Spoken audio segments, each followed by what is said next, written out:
রাজধানী ঢাকা সহ দেশের বিভিন্ন স্থানে 5.4 মাত্রার ভূমিকম্প অনুভূত হয়েছে। উৎপত্তিস্থল সাতক্ষীরার আশাশুনি।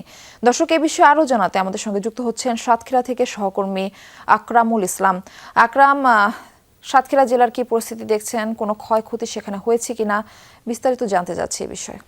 মাফি 1:52 যখন সাতক্ষীরার সহ দেশের বিভিন্ন জায়গায় মানুষ যখন মসজিদে ছিলেন, নামাজে ছিলেন, ঠিক সেই মুহূর্তে একটি ভূমিকম্প অনুভূত হয় এবং এটি সকলেই উপলব্ধি করেছেন যে ভূমিকম্প হচ্ছে।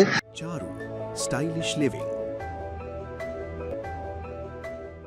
এবং এর ফলে একটি হুড়োহুড়ির পরিবেশ সৃষ্টি হয়। আমি তখন একটি মসজিদে ছিলাম নামাজে, তখনই কিন্তু মানুষ মসজিদ থেকে বের হয়ে আসছিল, ভয়ে আতঙ্কে দৌড়ে বের হওয়ার চেষ্টা করছিল। এবং এমন হুড়োহুড়ি পরিস্থিতির মধ্যে সাতক্ষীরায় কিন্তু এখনো পর্যন্ত কোথাও কোনো ক্ষয়ক্ষতি হয়েছে এমন খবর কিন্তু আমরা পাইনি। তবে সাধারণ মানুষদের মাঝে কিন্তু ছড়িয়ে পড়েছে এবং এই যে ভূমিকম্প যখন হয় তখন সাতক্ষীরার যারা মুসল্লির অধিকাংশ মানুষ এবং রমজান মাস তারা কিন্তু মসজিদে ছিলেন। আমি একজন কাছে জানতে চাই, আপনি তখন যে ভূমিকম্প হয়েছে তখন আপনি কি করছেন বা এটা কিভাবে বুঝলেন? আমাদের নামাজ শুরু হবে এমন অবস্থায় আমরা অনুভব করতে পারি এবং ধীরে ধীরে বাড়তে থাকে। আশপাশে সব মুসল্লিরা লাফালাফি শুরু করে, কেউ নিচে নামতেছে। আমরা ছাদে ছিলাম, তো ইমাম সাহেব তখন বলছে যে আল্লাহ যদি আমাদের হাতে রাখে বেঁচে থাকবো, না হলে আমাদের হয়ে যাবে। তো আমরা ওই হিসাবেই শান্ত ছিলাম, কিন্তু নামাজ থেকে বের হয়ে দেখলাম আমাদের এলাকার বড় বড় বিল্ডিং যারা ছিল আশপাশে প্রচুর চিল্লামিল্লি, যেটা অতীতে হয়নি, অতীতে এতটা অনুভব করিনি। মানে এবার যে পরিমাণটা ভয় পেয়েছে মানুষ, আতঙ্কে আছে, অলরেডি এখনো আতঙ্কে আছে, কোথাও ক্ষয়ক্ষতি হয়েছে কিনা এই ভয়তেও আছে মানুষ।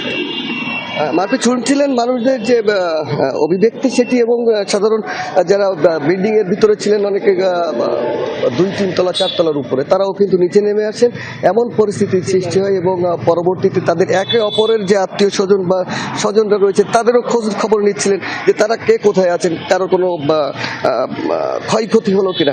এই সকল পরিস্থিতির মধ্যে দিয়েই কিন্তু কেটেছে কিছুটা সময়। তবে এখন পর্যন্ত সাতক্ষীরা জেলার কোথাও কোনো ক্ষয়ক্ষতি হয়েছে এমন খবর আমরা পাইনি। তবে আমরা খবর রাখছি, কোথাও কোনো ক্ষয়ক্ষতির যদি খবর পাই তাৎক্ষণিক সেটি আমাদের দর্শকদের জানানোর জন্য। এবং সাতক্ষীরা আবহাওয়া অধিদপ্তর থেকে আমাদেরকে যেটি বলেছে সেটি তারা এখনো বিস্তারিত কিছু তথ্য এখনো পাননি। তারাও যদি কোনো তথ্য পান সেটিও আমাদেরকে জানাবেন।